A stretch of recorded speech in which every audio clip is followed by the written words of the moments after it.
We now move out into the World Wide Web with a presentation by Helen Keller. Welcome. Helen, can you hear us? Yes, I can. Okay, and we can hear you perfectly well as well.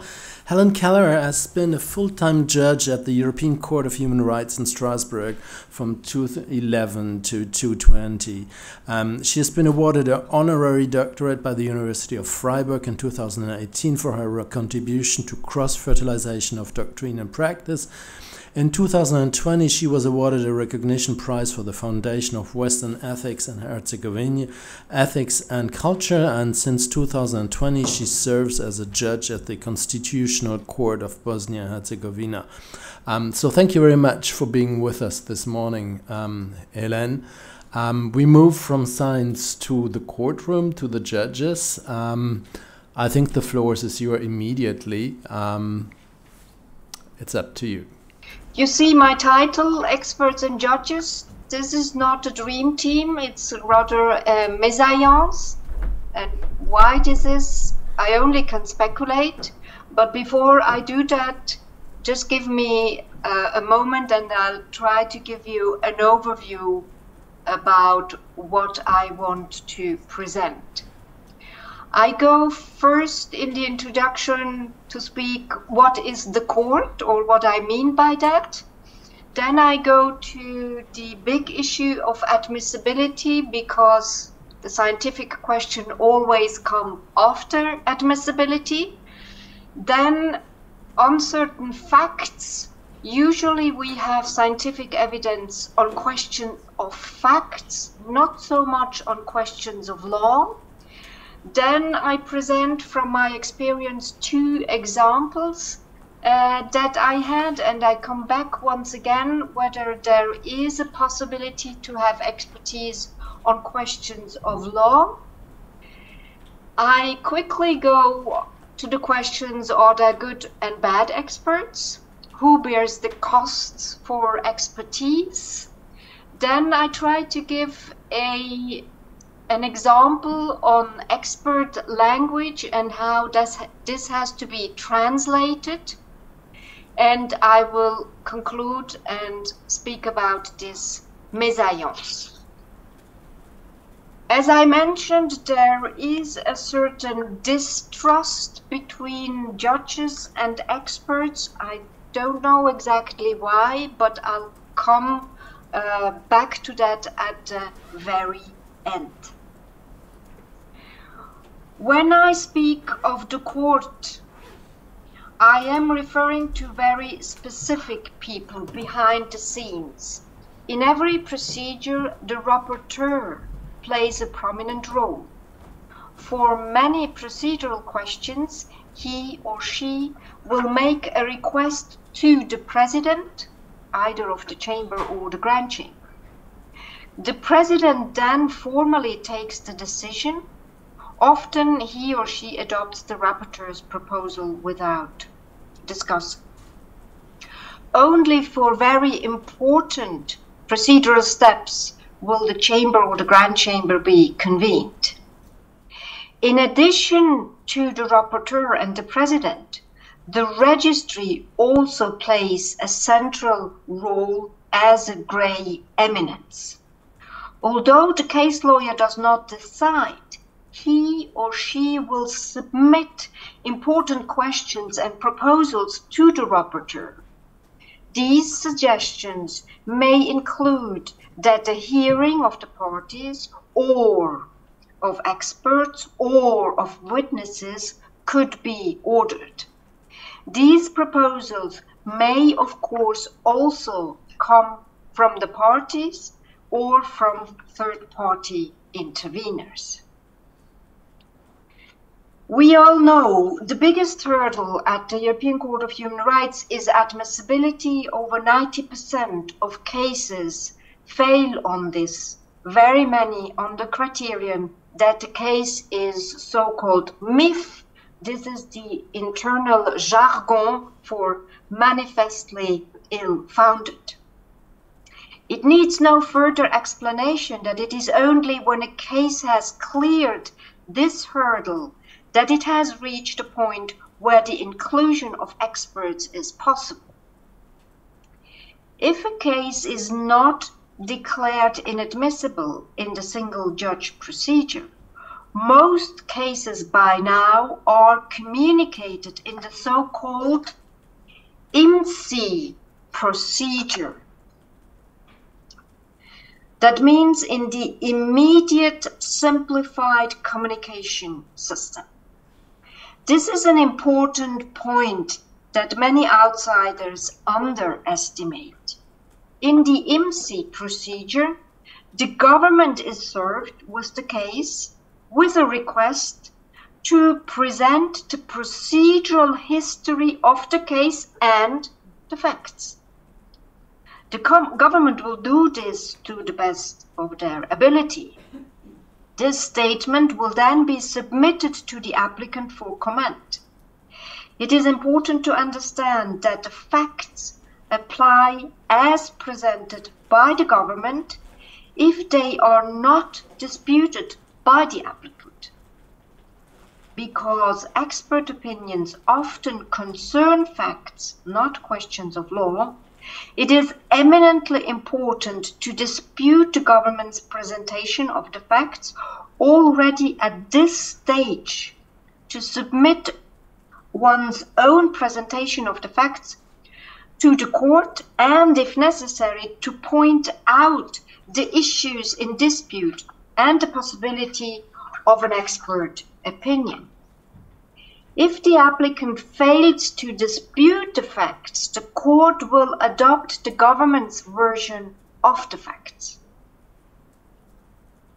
Allow me to make here a preliminary conclusion. As a rule, the court will not seek expert opinion to answer questions of law, in particular not human rights law questions.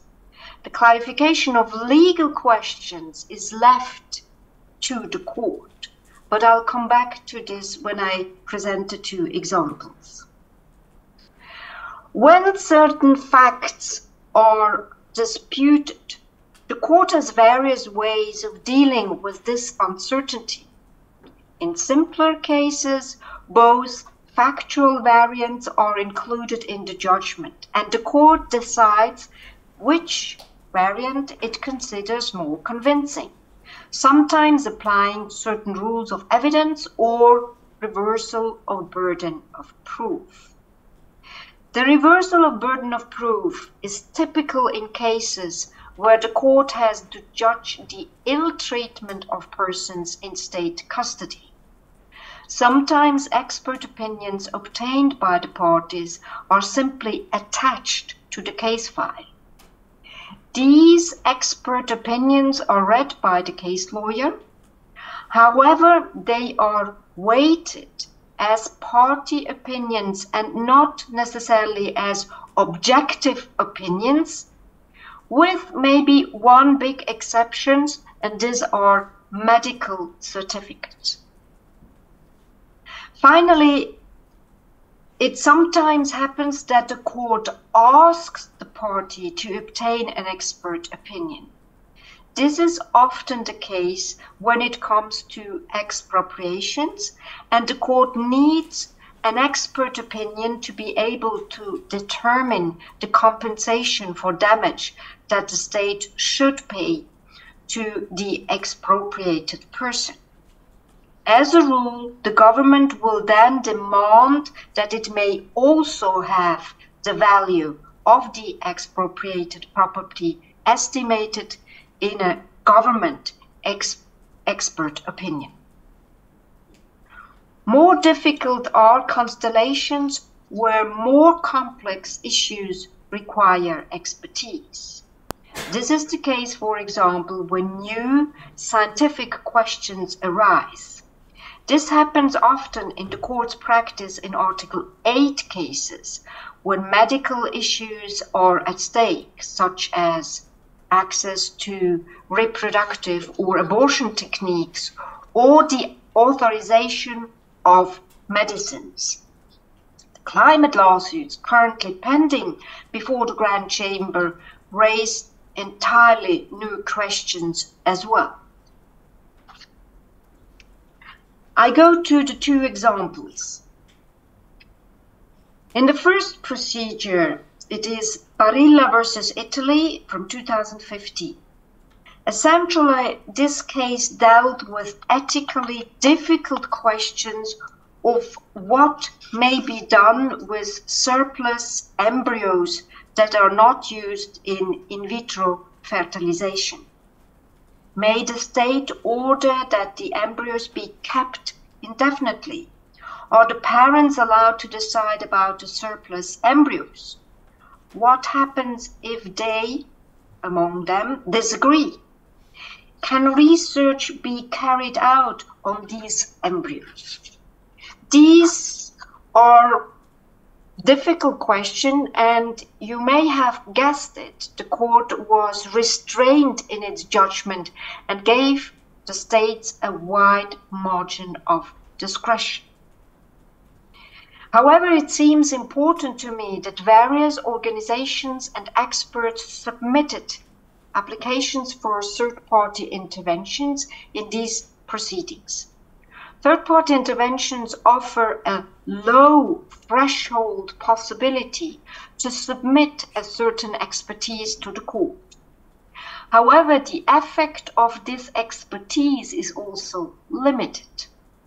The third-party intervention is usually part of the dossier that the judges have to deal with in the case, but the third-party intervention is summarized in the rapporteur's report or then in the judgment to 1 or 2 paragraphs.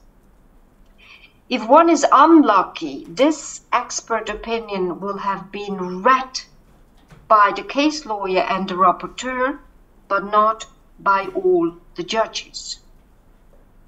A third-party intervention receives much more attention if the request has been made that the third-party intervener can also present orally during the hearing in the grand chamber.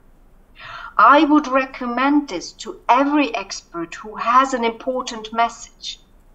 It is true that you then have to break down the expertise to a core about 10 minutes, but this has the advantage that all judges can listen and even ask questions.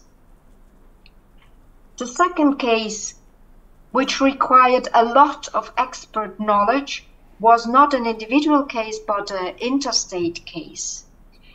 I was involved in the case Georgia versus Russia number 2 from 2021, which essentially dealt with the question of whether Russia had violated human rights during the 2008 war between Georgia and Russia and during the subsequent occupation. The difficulty in this case was that the factual situation was disputed by the two states. The court struggled with not being able to travel to the disputed territories of South Ossetia and Abkhazia. It was therefore not possible to have an on-site inspection or to question witnesses in those two territories. Instead, the court decided to hold an extensive hearing of witnesses and experts, those provided by the parties and those convened by the court. The expert opinions submitted by the parties were mainly of no help. Their independence was doubtful. Those experts invited by the court proprio motu, on the other hand, were, in my view, very helpful. On the one hand, they showed the limits of what the court can do at all in such proceedings. On the other hand, the court was able to clearly qualify certain claims of the parties as false on the basis of these expert opinions. It was certainly crucial that these experts were present, that they were questioned in cross-examination of the parties' representatives, and that the judges could ask them questions. This very elaborated procedure demonstrates both the quality and the independence of those experts. But it makes also clear the court has neither the time nor the resources to conduct such an elaborated procedure for all cases in which scientific issues are disputed. I come back here to the question whether the court can ask expert opinions on questions of law. As a rule, I would say the court only seeks expert opinions on questions of fact. In this case, however, in Georgia versus Russia number 2, the court asked the International Committee of the Red Cross for an opinion because the proceedings also involved questions of international humanitarian law. However, the ICRC refused to comment because it considered this incompatible with its neutral role in a war.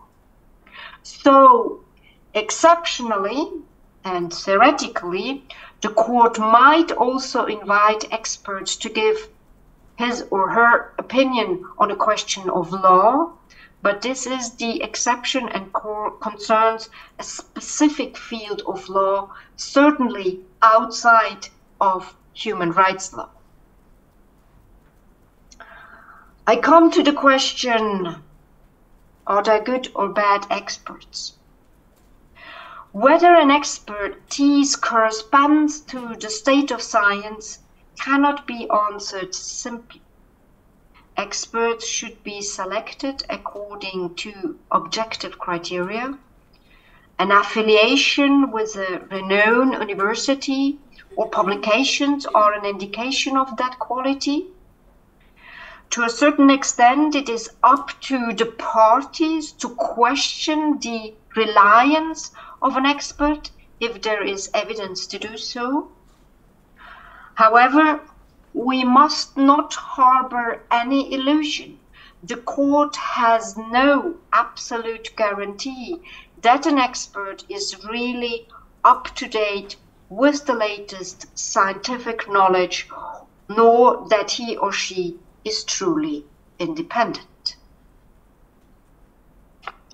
A remark on costs. Party expert opinions are paid for by the parties.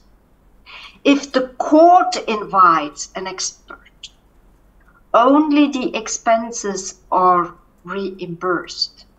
So the actual costs for the expert opinion are not reimbursed.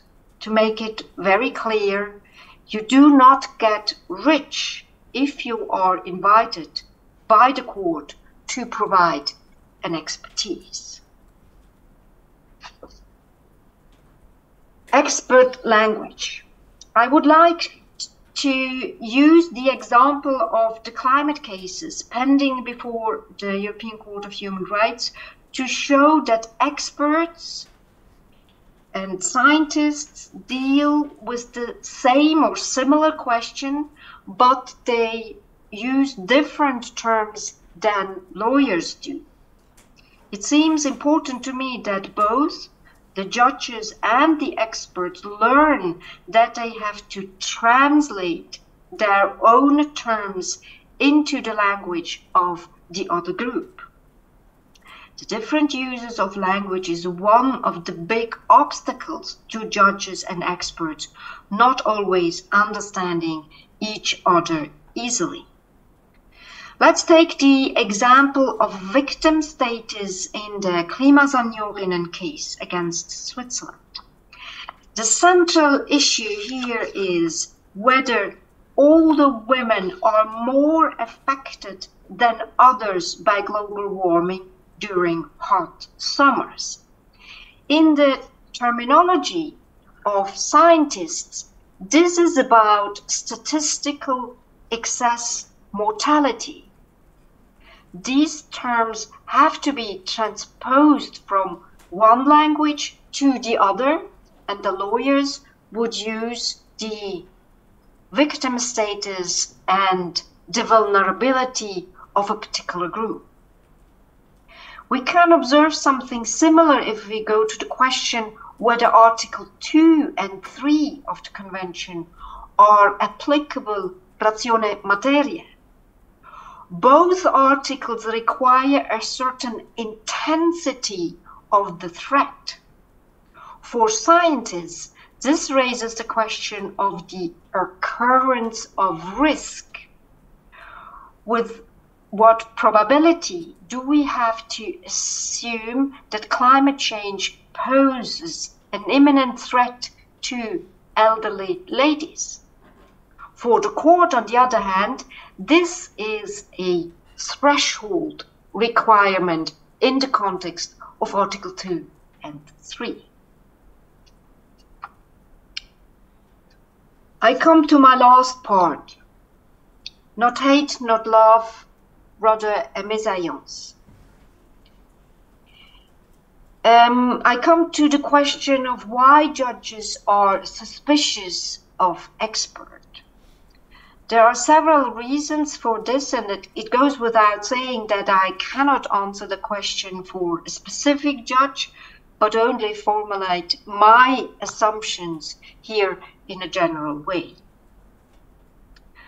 Not only since the COVID-19 pandemic, but increasingly since then, there has been a growing skepticism of science. Science is portrayed as arbitrary and sometimes even denigrated. This tendency also leaves its marks on the courts. The involvement of experts is often considered unnecessary because it prolongs, complicates, and increases the cost of the procedure. Judges often feel overwhelmed by the expertise. These are sometimes extensive and difficult to understand. Judges often fear that the expertise makes the decision unnecessarily more difficult. They sometimes experience that they know even less what to decide, are even more confused than before the expertise, but are now confused at a higher level. The responsibility in a court case ultimately lies with the judges. This means that the judges do not necessarily want to have even more information for the basis of the decision because they shy away from complexity.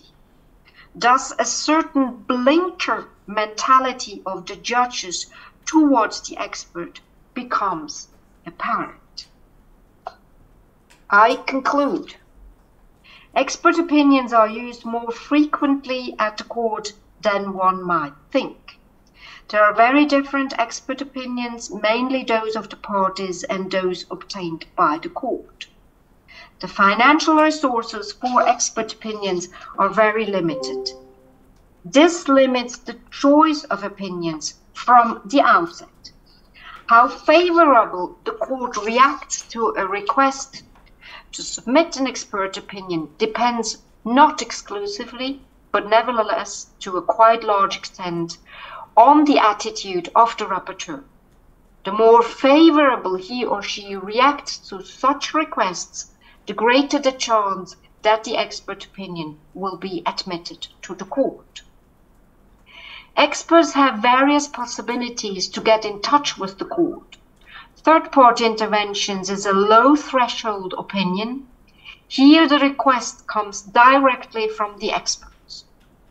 In this procedure, it is useful to request an oral presentation during the hearing in addition to the written submission.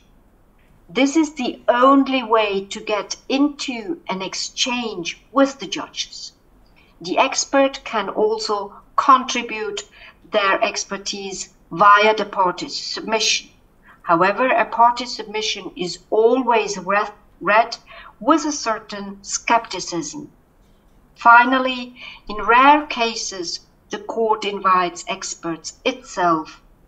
Because the resources for this are very limited, this rarely happens.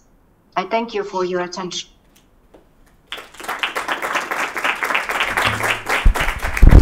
Thank you very much, Helen. Maybe you can unshare your presentation so that thank you, that everybody can see you again. Thanks for staying with time as well. We have a couple of minutes for a question or two from the room, from the floor to the judge. Any things you would like? Yes, please. Thank you. Thank you very much for this very enlightening presentation. Can you just present yourself so Helen knows who is talking? Apologies. My name is Stephanie and I'm a legal officer with the Global Legal Action Network who supports the young applicant in the Duarte Agostinho case pending before the Grand Chamber. My question relates to Helen Keller's last point regarding the likelihood of expert being appointed by the court. And I'm just curious to know Helen's opinion as to the likelihood of such experts to be relied upon by the court in climate cases, given the really novel and new questions that are brought forward by the parties, and how important it would be for the judges, for instance, to have their own experts appointed in those cases. Thank you very much. I think there are in the room persons present that would be more able to speak on that. As far as I know, in the proceedings pending before the court, quite a lot of experts have asked to be allowed to present a third-party intervention, and at least in the Klimaseniorinnen case, some experts from the really scientific field are admitted, not all. Here we might come back to third-party interventions. I told you it's a low threshold to get in, but one also has to say it is a little bit of a black hole whether the court allows a third-party intervention or not. It is completely in the power of the president to allow a third-party intervention or not. And then I think very practical consideration come into play. If you have a grand chamber and you already have, 15 third-party interventions admitted, and then comes a 16th, a 17th, at a certain point you will just say it's enough, because you have to deal with the dossier at the end of the day.